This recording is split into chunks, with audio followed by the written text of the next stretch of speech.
अस्सलाम वालेकुम dear viewers, my curious fellows. मैं थोड़ी सी बात करूंगा इंडिया पाकिस्तान के मुद्दे के ऊपर जो आजकल आप लोग देख रहे हैं, जंग का माहौल बना हुआ है। वहाँ से मिसाइल आ रहा है, यहाँ से भी मिसाइल जा रहा है, दोनों एक दूसरे को जवाब दे रहे हैं। और ये क्या सूरत हाल है, ये किस तरफ रुक जाएगी जंग, आगे क्या शक्ल इख्तियार करेगी, कि ये मज़ीद बढ़ेगी या रुक जाएगी। आप पिछली जंगों को उठा के देख लें, पाकिस्तान और इंडिया के माबैन तकरीबन 6 जंगें हुई हैं। उन सब जंगों का अगर 1948 से लेके आज 2025 तक, उन सब जंगों का अगर आप दिन रिकॉर्ड करें कितने दिन तक वो हुई है, तो सबका मिला के 2 महीने तक है उनका टाइम। 2 से 2.5 महीने से ऊपर ये लोग जंग, सबका टाइम बता रहा हूँ मैं। 6 जो जंगें हुई हैं 1948 में, 65 में, 71 में, 99 में, और अभी हो रही है 2025 में।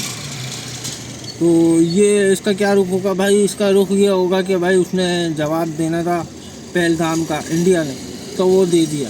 अब उनकी आवाम हो गई है खुश कि भाई इंडिया ने हमला करके अपना जो है वो बदला ले लिया है। जबकि हकीकत में अगर देखा जाए तो जो पहलगाम पे हमला हुआ वो किसने किया? वो आतंकवादियों ने किया, दहशतगर्दों ने किया। ना इंडिया ने किया ना पाकिस्तान ने किया। अभी तक ये साबित नहीं कर सके। दूसरी बात ये है कि अभी तक इन्होंने इंक्वायरी नहीं बिठाई, तफ्तीश नहीं करवा रहे। बाहर के ममालिक से तफ्तीश करवानी चाहिए कि इसमें किसका हाथ है, पाकिस्तान की गवर्नमेंट का हाथ है या नहीं है। तो फिर तुम जवाब दो ना, फिर तुम हमला करो ना, फिर तुम बोलो आवाम को कि हाँ हम बदला लेंगे। अभी तुमको चमाटा किसी और ने मारा है और तुम जो है पाकिस्तान को जवाब दे रहे हो, ठीक है ना, बमबारी करके उनकी जो बेसेस है पाकिस्तान की उसके ऊपर हमला करके, और उसमें कुछ बेगुनाह शहरी भी शहीद हो जाते हैं।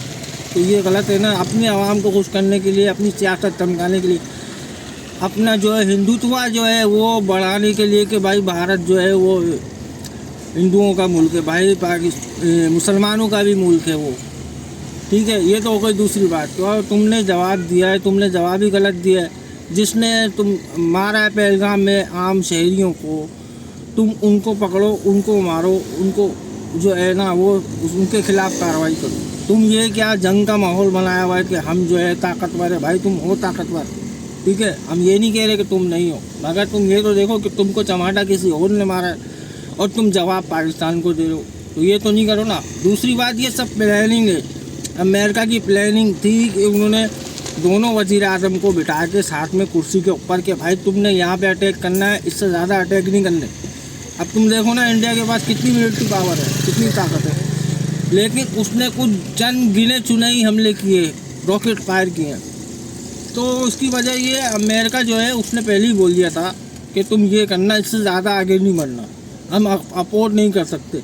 क्योंकि अमेरिका का मफाद इंडिया, पाकिस्तान, ईरान, ये जितने भी ममालिक हैं उन सब से, अगर ये किसी से बिगाड़ेगा, ईरान से उसने बिगाड़ी हुई है, ईरान के ऊपर पाबंदियाँ लगाई हुई हैं, ठीक है ना। ईरान का नुकसान हो रहा है तो साथ में अमेरिका का भी हो रहा है। चाइना का अगर नुकसान, चाइना पे पाबंदियाँ लगाता है ना ये अमेरिका, तो उसका खुद का भी नुकसान होता है। उसको पता है यहाँ से ट्रेड रोकेगा तो चाइना भी अपनी ट्रेड रोकेगा, तिजारत नहीं होने देगा, तो अमेरिका के अंदर भी चीज़ें महंगी मिलेंगी, तो उसका अपना भी नुकसान होगा। ये पाबंदियाँ, सुपर पावर है, काय का सुपर पावर है, पाबंदियाँ लगा रहा है। अबे भाई पाबंदी तो तू जब लगाना तो तू अपने मुल्क में चीज़ें आने दे। वो दूसरा मुल्क वाला जो है चाइना जो है वो तुम्हारे को चीज़ें नहीं देगा।